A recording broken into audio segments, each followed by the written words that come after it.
silhouette of a cloaked man runs through a dense forest, breaking branches, and animals scatter away from the commotion of the man blazing a trail. From the man's view, the forest gives way to a deep cliff, and he plunges himself to its bottom. Meanwhile, a calm and strong-looking man named Jace sits at the bottom of this cliff. As he drinks some brewed tea, his eyes remain closed to rest them from the blinding desert sun. Behind Jace, the concealed man crashes into the sandy earth. As the dust cloud clears, the man is already standing, peering down over Jace from within the cliff's shadow. "I will take my revenge for my family today, you bastard," shouts the unknown man. As he dashes towards Jace with an explosive thrust of rage, Jace simply stands, and the battle is over before it even begins. Jace supports the now dead man's body up using a hole he used to create with his pointer finger in between the man's eyes, tossing the body into a prickly patch of cacti near one of the sand-covered hills that surround the cliff. Jace cleans his hands and removes the parts that refuse to detach from him. Beginning to depart from the area, he lets out a deep sigh for the unknown man's unobtained vengeance.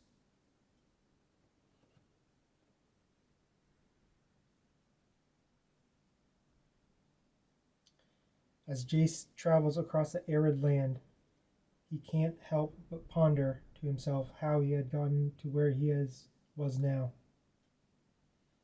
Being born into the OKO family, he became the sole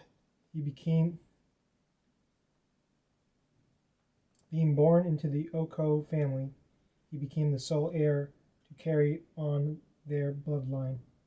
His family was famous for their incredible genius in the art of fighting. Naturally, Jace excelled in every challenge given to him as a child, and was now growing into a very skilled fighter, just like his ancestors before him. He was a 15-year-old fighting prodigy, but unbeknownst to his family and even Jace himself, a split personality that named itself Broski was taking form within Jace. Within a second, Jace could go from being a kind-hearted, joyous child to a horrible monster that would only try to bring pain and misery to anyone around him. One night, as Jace slept, his two consciousnesses began to fight for control in Jace's body, began to fight for control of Jace's body. And in the end, Jace's evil side won complete control. Broski had began his reign of terror over the world. He started by killing his entire family and countless victims, both bypassers and defenders alike,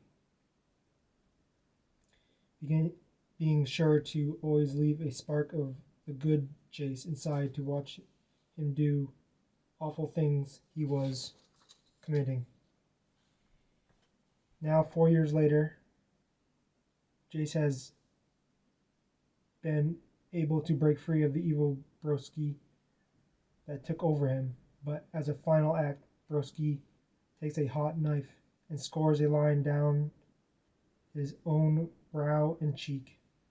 This was his promise to return one day to obtain Jace's body once and for all. Now Jace travels the land trying to find peace of mind and to start anew. The only problem is that everyone knows him as the evil tyrant Broski, and will have nothing to do with him besides trying to kill him and take revenge for whatever he has done to them. In the distance, Jace can see a massive city encased by 4 great walls. He recognizes it as the Devil's Playground, one of the toughest, meanest, and most deadliest cities to have ever foot set in. Even before he comes within a mile of the city's wall, a group of guards burst from behind one of the wall's doorways, intending to give him an unwarming welcome. Jace yells out, "You guys know where I can find a decent hat?" He is rewarded with nothing but foul language and scowls from the 4 door masters. As they move in to surround him, one snickers and says, You must know we don't let anyone through these gates alive." And with that said, they attack.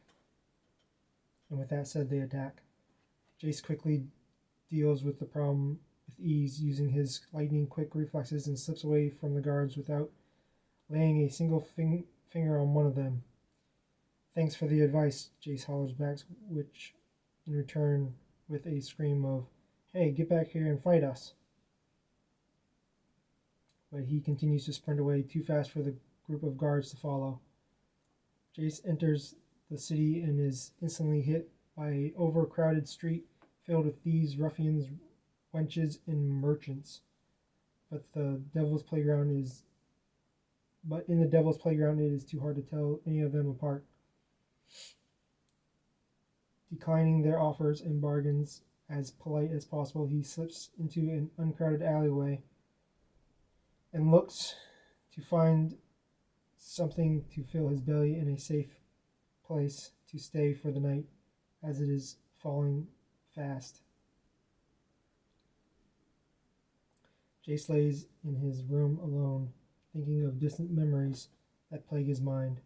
Still trying to piece together his past life, he drifts off to sleep with his last memory before Broski had taken total control of his body.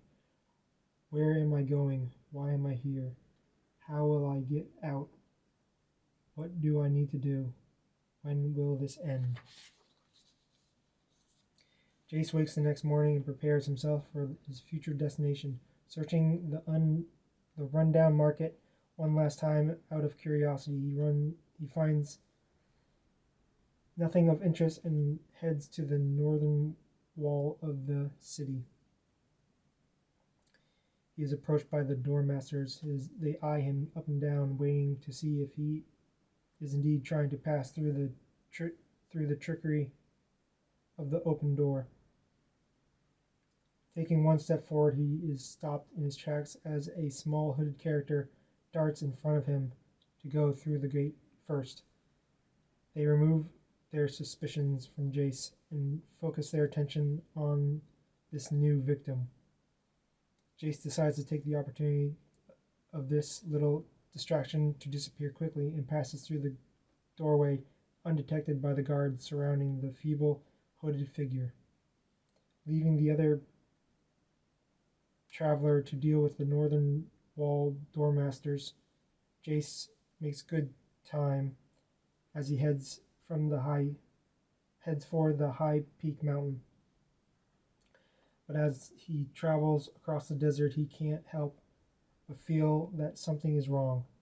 Upon reaching the forest line at the bottom of the mountain, he looks back at the speck that is now the Devil's Playground. Somewhere along the distant sands, he uses his super keen eyesight and sees a small cloaked figure running and tripping in its own footsteps, followed by a trail of blood. One of the doormasters had plucked out its eyes and left a nasty wound in its side to have it bleed out. The doormaster is slowly circling the cloaked figure and laughs at the sight of its stumbling misery. Jace is stricken with a monstrous rage at the situation. He found that he had put the small cloaked being into, regardless of where it came from. Hurrah! The explosive With an explosive fury towards the torturer, Jace comes to the rescue of the fallen victim. Using sudden, powerful moves, Jace makes quick work of the Doormaster and sends him packing back to his guarding post through the air. Blah! Hoping that the victim isn't too badly injured, he gathers up what he finds to be a small girl, no older than 10, and takes her into the forest for shade and shelter. While using his cloak to bandage the young girl, he picks at his brain on how he could have been so blind as to allow himself to escape and leave such a helpless child behind. As Jace waits for the girl to wake, he falls asleep beside her next to the quickly made fire. Jace wakes abruptly to a cold fire pit in a dark night. The girl still had not woken, and he started to fear the worst. Wrapping her tightly in her robe, he picks her up and begins to travel to the top of the mountain as fast as possible without causing her more injury. The journey up the mountain is almost alive with the sound of the forest with each step he takes, but his mind is at peace from thought. Jace can't help but look up at the moon every time the treetops part and recalls how many times he has traveled up this mountain. Reaching the top, he desperately calls out for aid. "I need your help. Where are you?" An older man dressed in mostly white clothes, with long white hair and an equally lengthy beard, comes out from behind a small cabin with a stack of firewood under his arm. "Is that you, Jace?" the old man croaks. Seeing the distress on Jace's face and the bloody bundle of clothing in his arms, the two of them quickly rush the wounded girl into the building and set her on the table to be treated. "You're going to have to do your hardest to not pass out," the old man says, as he readies Jace and begins to chant a spell to help prevent the girl's death.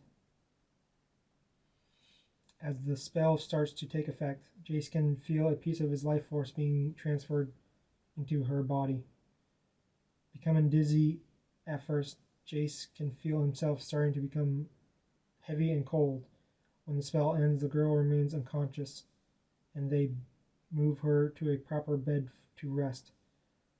The old man looks at Jace, whose face is now fairly pale, and says, "You should get some rest too." Jace agrees, feeling a bit fatigued, but insists in sleeping in the chair beside the girl, even though the old man claims that she will be fine by morning. For the first time in what felt like ages, Jace felt as though he had done something right, something good, and something he should have learned a long time ago.